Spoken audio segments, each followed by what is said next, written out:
Hi everyone, welcome to Training with Kayce, where we explore animal training and living our best lives with animals. I'm Joseph Laughlin, producer of this podcast, and now here's your host, Kayce Covert. Let's get started.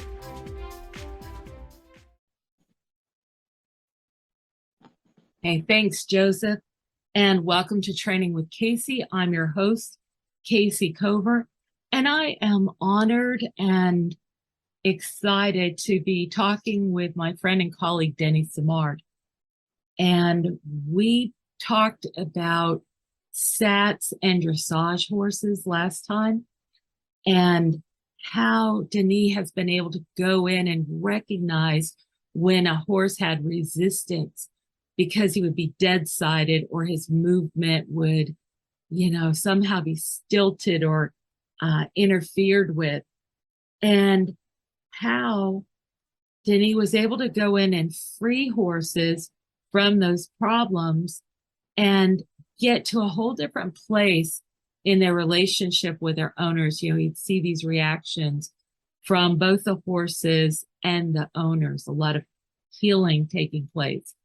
And one of the things I was thinking of, Denis, is that one of the problems I see over and over again is people have problems getting horses on trailers. And a lot of times they need to get someplace. So the tensions go up. And especially if you rented a trailer or something like that, and you need to do it right now. Did you ever encounter any problems with that? Do you have anything to offer people from your experience with SATS and dressage? I've dealt with it a few times, actually. Fortunately, not too often.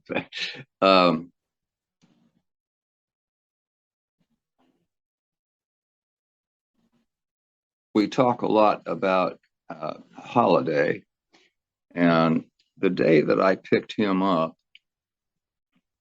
very first time we were alone together, and this was on a cattle ranch, and he did not want to get in the trailer. It took 5 cowboys to wrestle him in. He kicked one of them. Oh dear. And once he got in the trailer, he reared and hit his head. He did not want to be in there.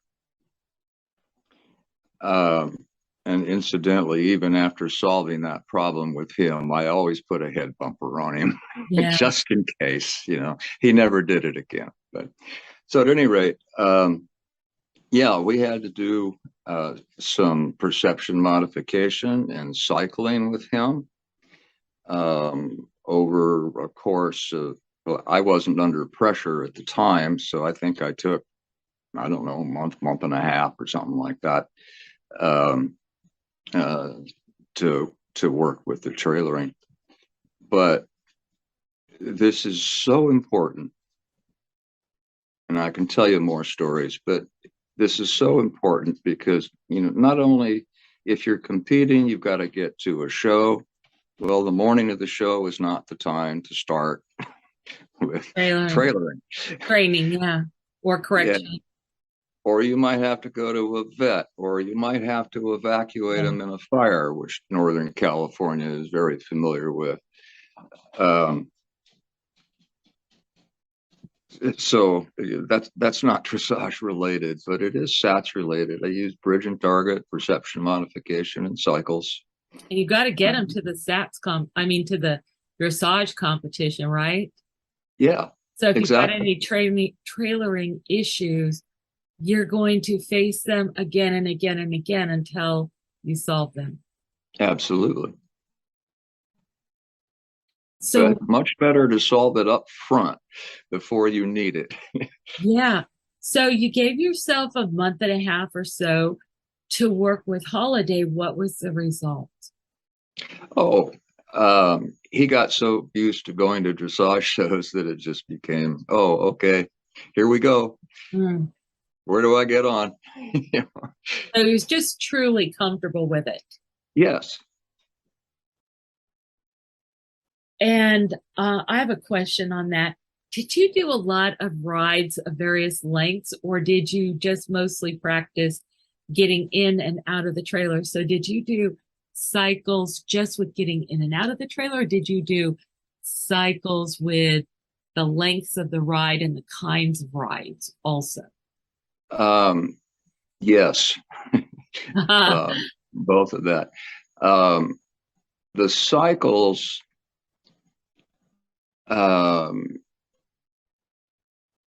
really have to have an increasing duration to them.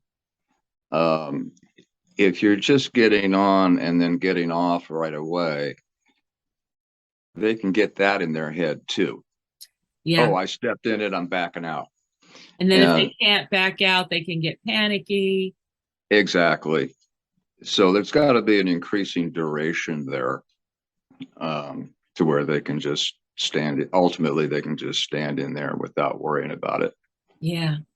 Can I tell people what a cycle is? Because I don't think we've told them yet. Oh, please do.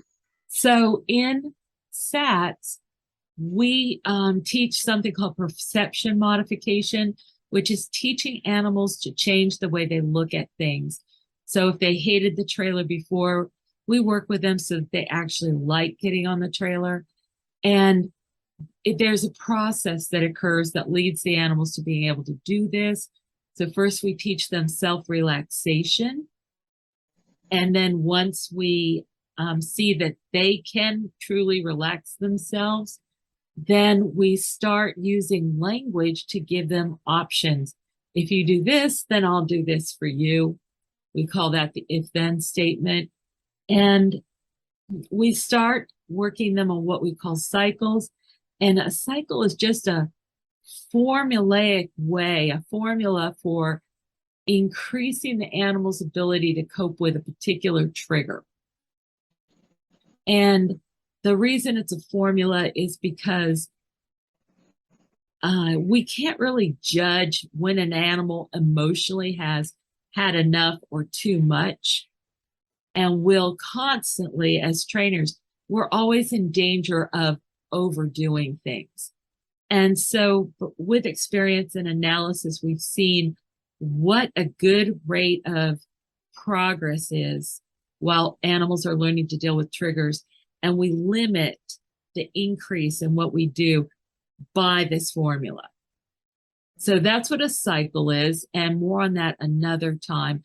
But that's what we're talking about, where, you not only have to get the horse in and out of the trailer, but he has to not panic if he stays for a longer time, or if the trailer sways, or if the door falls open, that kind of thing.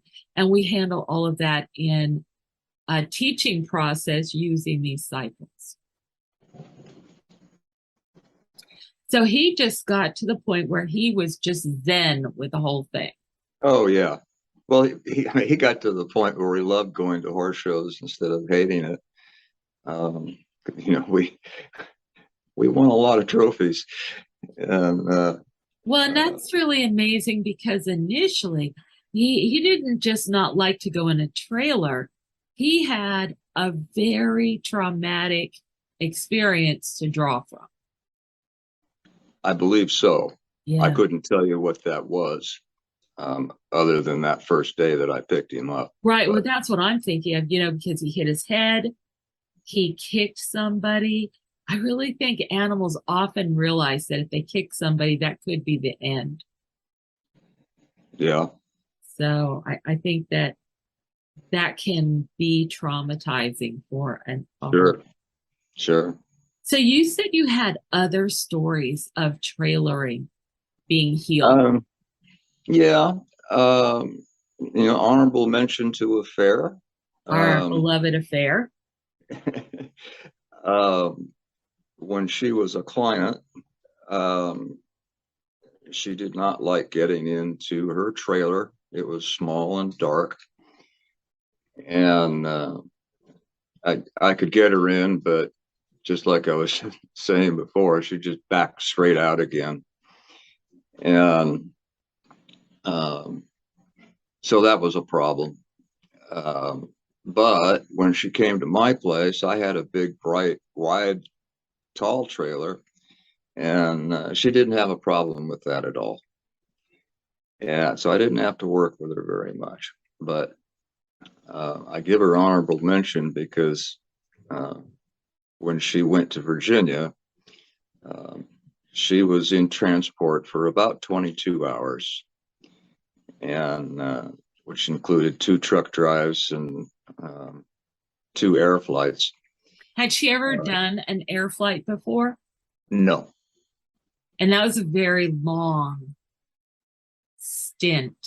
Yeah, it's a long haul from physically exhausting. California to Boston. Yeah, Yeah, and then down to Southern Virginia. you're right. And That when was a she whole came nother. off of that truck, she was so calm and so good. Yeah, she was so good with it. So I was very proud of her for that. The third story was another client horse, whose name, unfortunately, I don't remember. But she would not load into the owner's trailer either. And excuse me. The first day they came to my barn,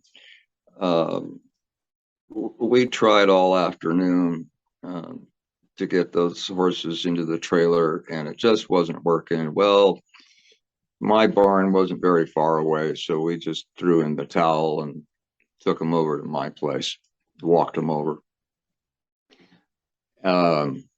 So they were with me for about 2 years, and then the owner moved to Southern California. Well, all of a sudden, these horses had to get in a trailer and, stand on their feet for the next 8 hours. Now, the good news there is that I had plenty of time in front, like I was saying earlier, give it plenty of time, try not to be under pressure. I had plenty of time. One horse was fine, but the other horse, this old gray mare, she just did not like getting in the trailer at all. She threw a fit.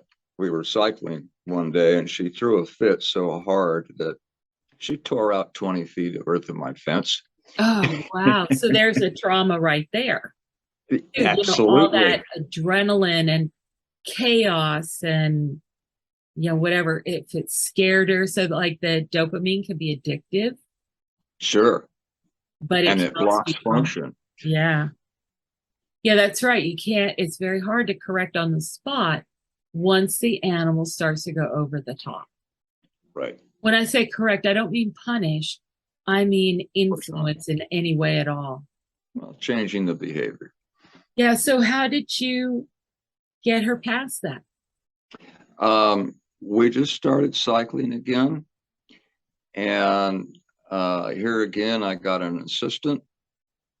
And she was getting very used to bridges and targets, as much as she needed around the farm, which wasn't a whole lot, but I wasn't training her per se. So just using bridge and target. And as I said, I got an assistant, and all she did was walk up behind the horse. And I should add something that you'll see in some other trainers' videos is a plastic shopping bag on the end of a stick. Oh, to kind of scare the animal so they're more frightened of you than the trailer? Or at least of the rattling bag. Right. Right. Okay. This is a perfect example of a failure on my part. I tried that, and that's what sent that horse through 20 feet worth of fence. So you thought you'd take a shortcut. Uh-huh. So let's review the SATS process for teaching this kind of stuff ahead of time, because I developed it working with exotic animals, and you just can't even get in there with a little flag. It's just not an option. But I'll say what the steps are as we teach them, and then would you comment, like, Did you use that particular step? How important was it? Is it something you use now, that kind of stuff?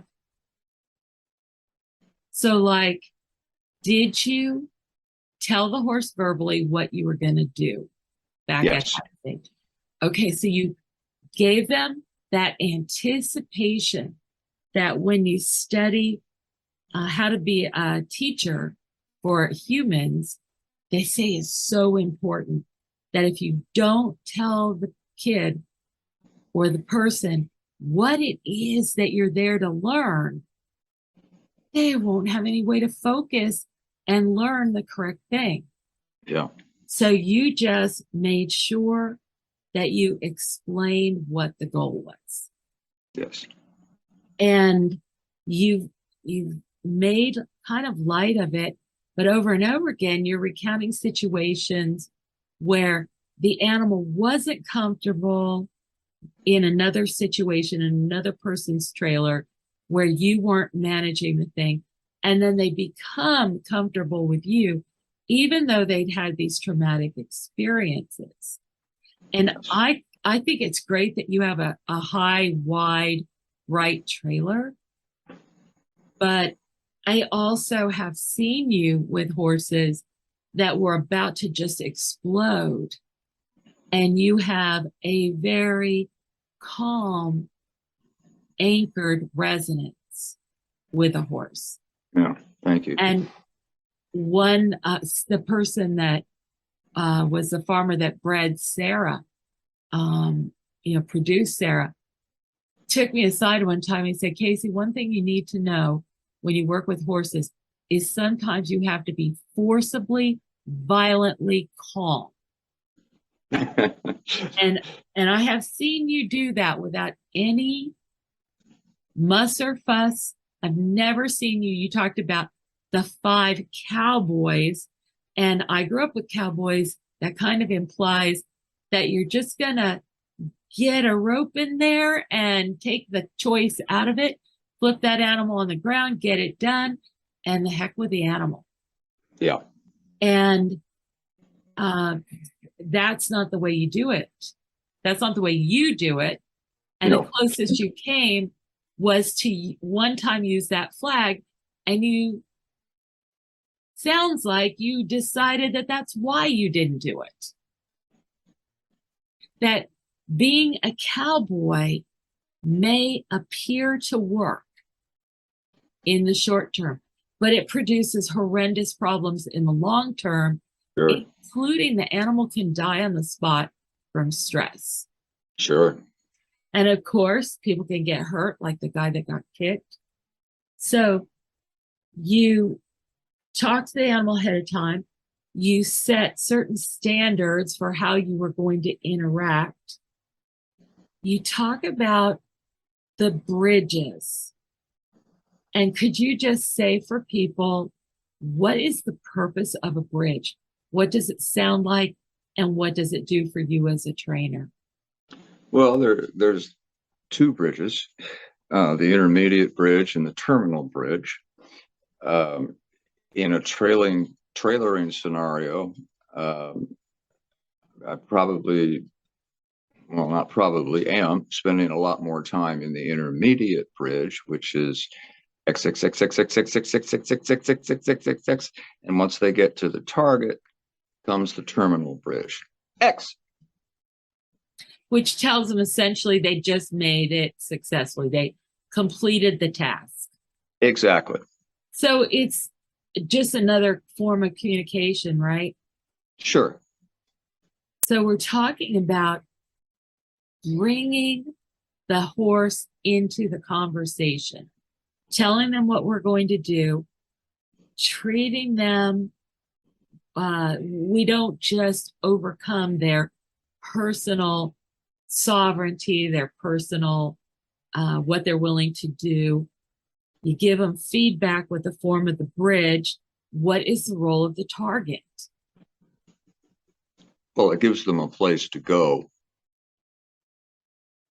So in the case of a trailer, they need to be up, where they can be hooked in.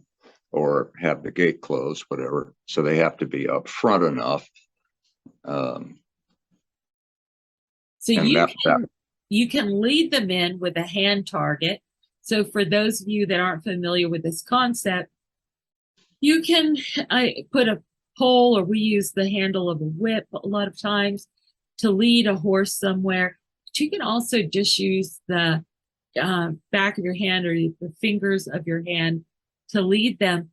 But what did you do to get them to the front? Did you walk in with them, or did I don't do that. Okay.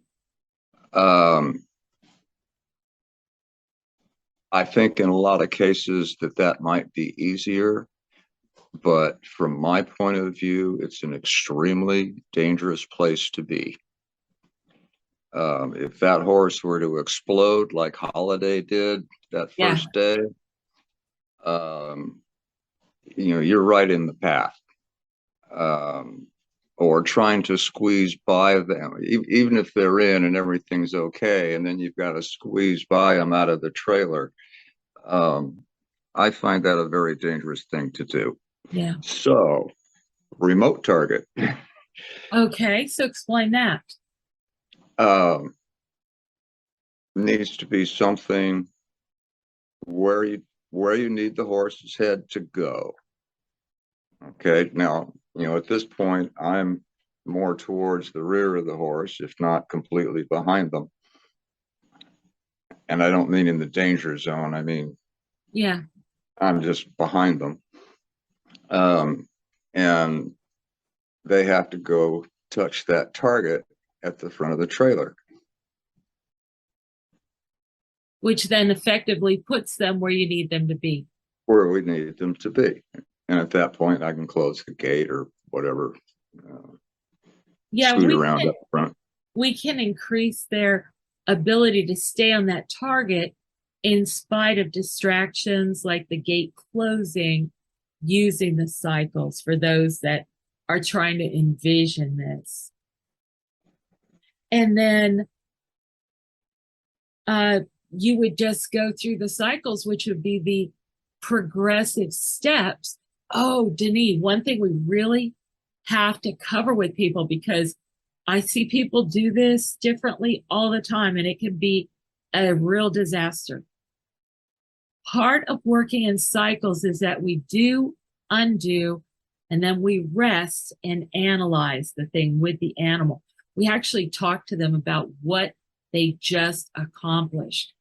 And it's very important to do the analysis and the rest, but that do and undo, because the horse has to be equally proficient at getting out of the trailer. Sure. Without panicking, to be able to back out. Mm-hmm. So they're not panicked and trying to turn around or jump around in the trailer to be able to exit. And this is something that I've heard trainers say that, oh, we back chain, we work from the end and go forward. Well, you can't work on trailering that way, because you can't back a horse out of a trailer until you can put them in the trailer. Right. But if you don't do it each step, like we go one step in the trailer, we go one step out, 2 steps in, 2 steps out, you could end up with the horse happily going in and being fine until he's not fine, and then he wants to explode. Yeah. So those cycles are a really important built-in safety catch. So what was the upshot with the horse that took out the fence? Well, the upshot was when the trucking company showed up, she walked right into their trailer like she'd been doing it all her life. That's beautiful. And again, a really traumatizing. You weren't coming from a neutral situation. You weren't training a new horse for the first time. You had an animal with baggage related to that.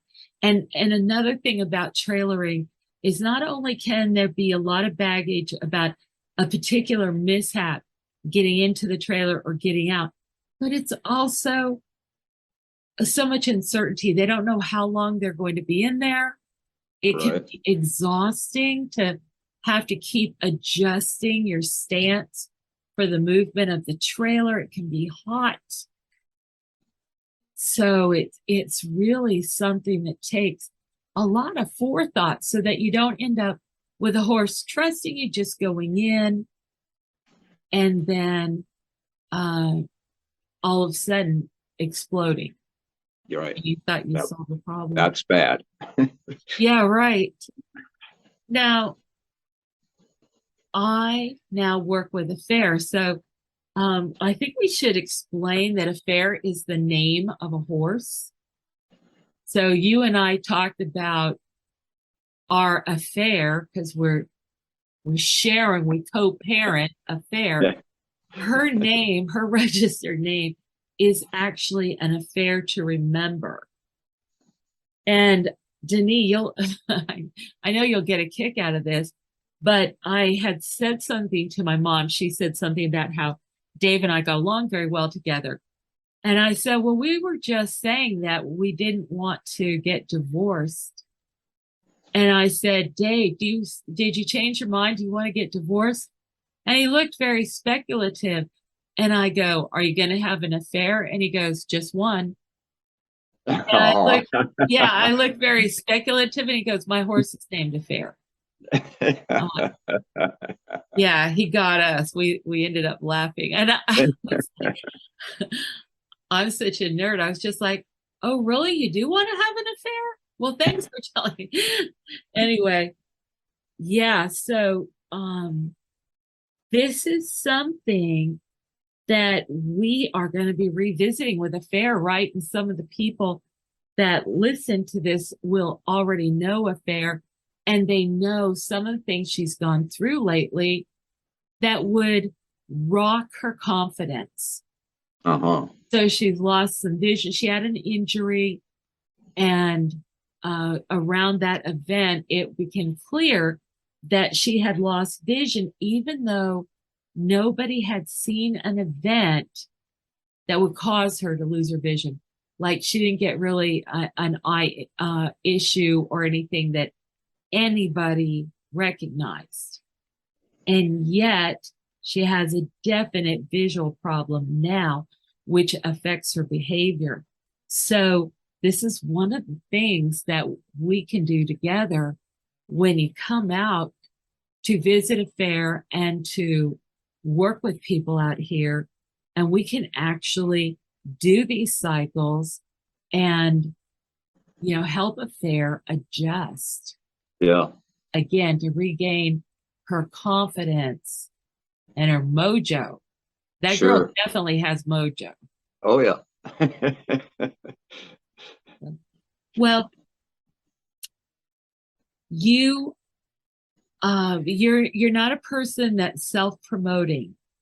And so allow me to do this a little bit on your behalf, because Denis, I've seen him take animal after animal that started out with a trauma or a problem.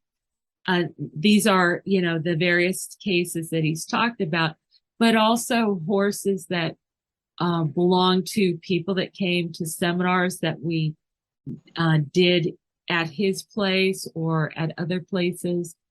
And it starts with a kind of like a camaraderie, a collaborative perspective with the horse, like treating the horse like an intelligent being, sharing the information that we have with them.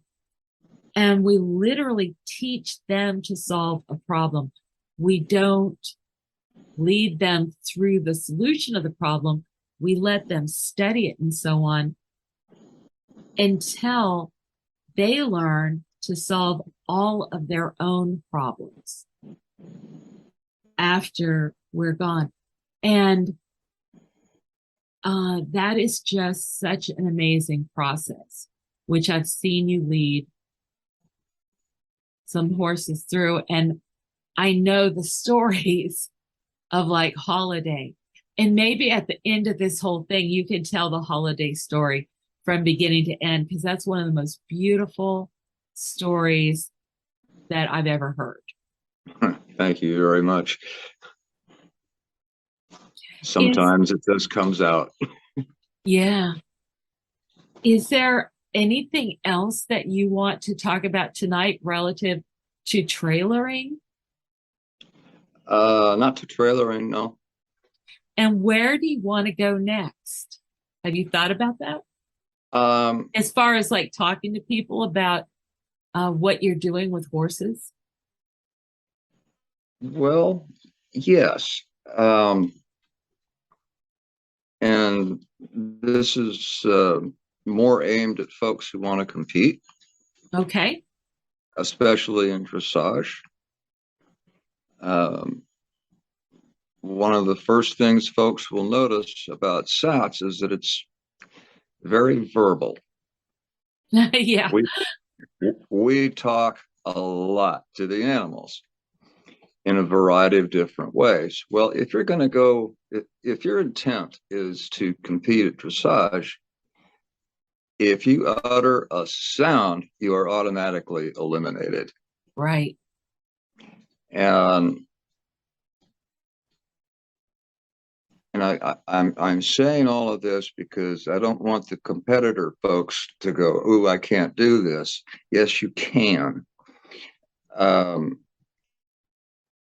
I invented my own term for it. SATS. Kayce, you might have a different term for it. I call it successive substitution. Okay. And my short definition of that is translating verbal cues into silent cues. The other thing, if you're going to compete, is you have to look like you are riding in a classical way. Yes. Especially on a dressage court. And so this translation, if you will, from verbal to silent involves physical cues. And the thing that I like to say about that is it looks like I'm riding in a classical manner. I'm going to have my leg. All the cues, the traditional aids, right? Yes. It looks like I'm doing those exact same things. But in fact, I'm not really manipulating the horse like you would do classically. I've made them into cues. If um, uh, if my outside leg is behind the girth and my inside leg is on the girth, I expect you to take off on the left lead. So the presence of my legs in those positions, very classical position, but I'm not manipulating the horse at all. You're not applying pressure. Correct. You're applying information, not pressure. And golly, Denis, people are gonna just flock to you for this. I mean, it is so much work to keep collection. Ah, yes. And did it ever occur to anybody that the horse is the actual owner of the body and they can do it easier? They can actually keep collection for themselves, but you have to get them to align with your purpose. Yes. And I have seen you do that with a fair, and let's talk about that next time. Okay. Let's talk about just the art of collection and what happens when the animal collects itself. Because one of the things I love about that is, as we said on the first talk, dressage is the language of love of horses. But if you're sitting there, applying pressure and distracting them and everything else, maybe they're not feeling so loving. Maybe they're feeling a little frustrated. a little pushed around.